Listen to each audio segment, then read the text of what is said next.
드디어 모세와 파라오와의 대결이 펼쳐집니다. 마치 다윗과 골리앗의 UFC 예고편을 보는 듯합니다. 파라오는 수십만의 군대와 병거를 보란듯이 사열해 놓았습니다. 번쩍이는 갑옷과 칼에 비치는 그 빛은 위압감을 주기에 충분합니다. 반면 모세는 지팡이 하나밖에 가지고 있지 않습니다. 그런데 이 지팡이가 보통 지팡이가 아닙니다. 마술 지팡이입니다.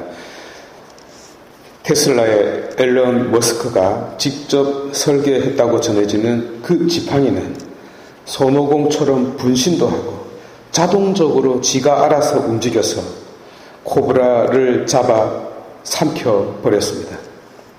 이렇게 야훼 하느님에 대한 파라오의 10차 방어전이 끈질기게 성사되게 되었습니다.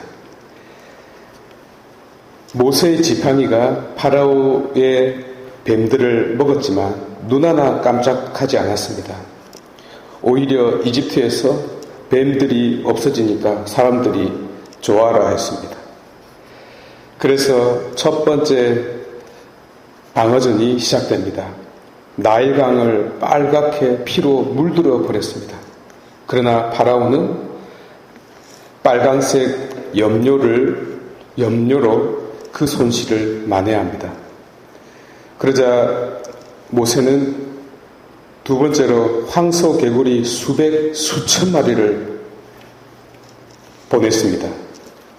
파라오는 그러나 황소 개구리가 정력에 좋다고 온 나라에 선포하여 그 개구리를 다 잡아 먹었습니다. 그러자 모세는 인류 역사 최고의 공포의 대상이었던 모기를 먼지같이 황사같이 뿌렸습니다.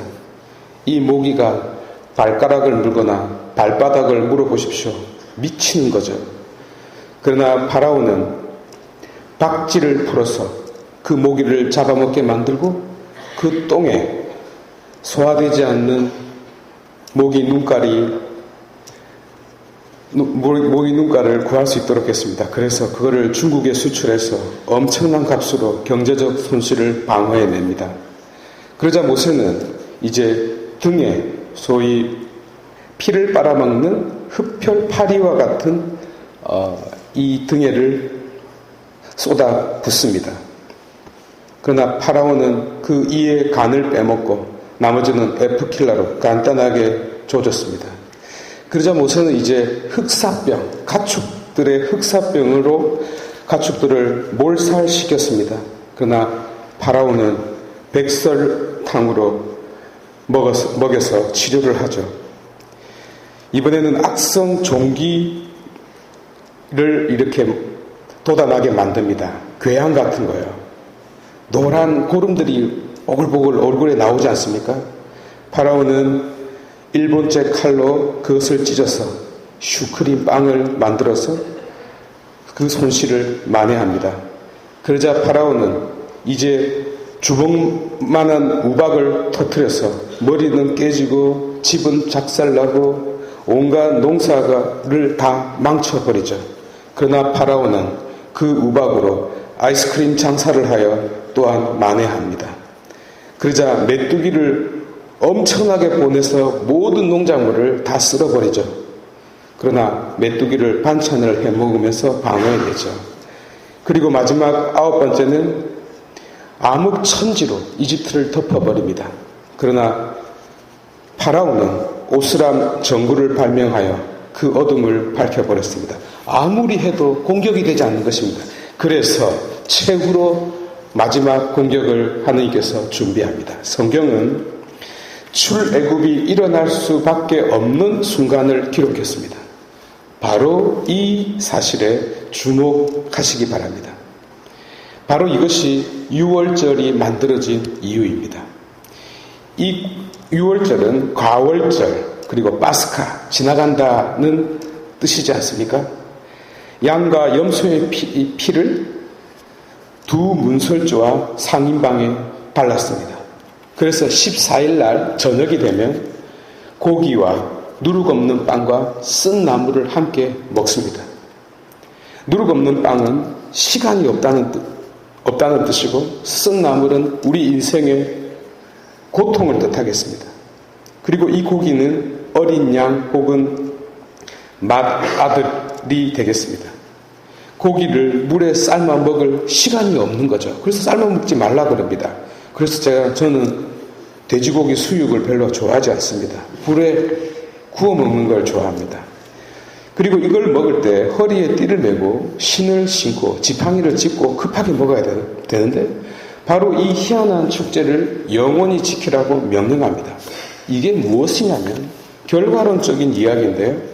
하느님은 이집트의 모든 맛배를 침으로써 모든 동물들까지요, 그래서 이스라엘 자손들을 지켜주고 보호해 주시고 가야 할 곳으로 건너가게 해 주셨습니다.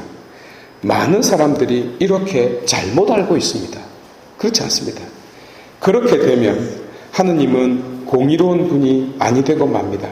이 희생은 파라오의 똥꼬집 때문에 일어난 불가피한 처벌이었습니다. 말하자면 구원의 불가피성, 구원의 희생자를 가리키고 있는, 간직하고 있는 축제입니다. 왜냐하면 이로 말미암아 죄 없는 맏배가 죽게 되지 않았습니까? 그래서 하느님은 크나큰 죄책감을 갖게 되었습니다. 그래서 그 맏배를 당신 가슴에 묻게 된 것입니다.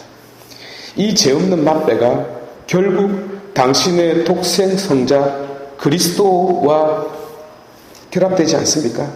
저 십자가의 죽음도 불가피했습니다. 하느님은 외아들을 보호하지 않았습니다. 우리를 구원하시기 위해서요. 이런 비극이 일어난 것입니다. 만약 맏배를 치지 않았으면 출애굽도 없었을 것입니다. 그래서 나중에 그 아들을 죽음에서 일으키신 것이 아닐까요? 구원의 역사는 여러분, 왕자와 공주는 행복하게 오래오래 살았습니다와 같은 그런 서술과 거리가 멉니다.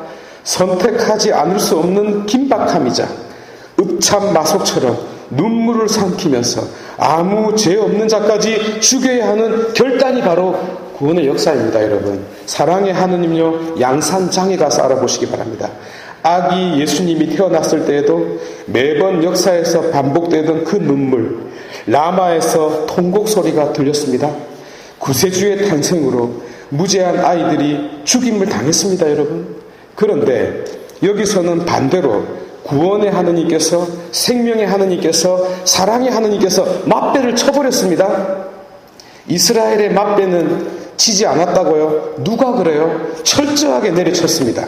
질문을 바꾸면 쉽게 알 수 있습니다. 만약 이스라엘 사람들이 문설주와 상인빵에 어린 양의 피를 바르지 않았다면 이스라엘의 맏자식들은 어떻게 되었을까라고요? 죽었습니다. 뒤졌습니다. 예외 없이. 그 피를 바른 이유가 다른 자의 희생으로 자신의 목숨과 생명을 보존하기 위함이었습니다. 착한 사람, 나쁜 사람, 이방인과 울타리 밖에 있는 사람이 따로 존재하지 않습니다. 착각하지 마시기 바랍니다. 지세포 선거 여러분, 성경이 내 이야기가 아니라면 읽을 필요가 없습니다. 나에게 적용되는 이야기가 아니라면 들을 필요가 없습니다. 오늘 말씀은 우리들에게 이렇게 전합니다. 내가 마지막까지 똥꼬집을 피우면 하느님은 나에게서 출애굽시키기 위하여 내가 가장 소중하게 여기고 있는 것, 내가 마지막까지 붙들고 있는 바로 그것을 내리쳐버립니다. 나를 구원하기 위해서 말입니다. 왜 수천 년 동안 6월절을 기념했을까요? 우리 각자가 황골탈피해야 하는 까닭입니다. 최고의 선물을 펼쳐보기 위해서요. 내 생명의 주인을 기어코 만나기 위해서요. 만나야 따질 것 아니겠습니까? 내 인생을 이렇게 만든 장본인을 만나기 위해서라도 나는 나를 출애굽할 필요가 있는 것입니다. 봉헌하도록 합시다.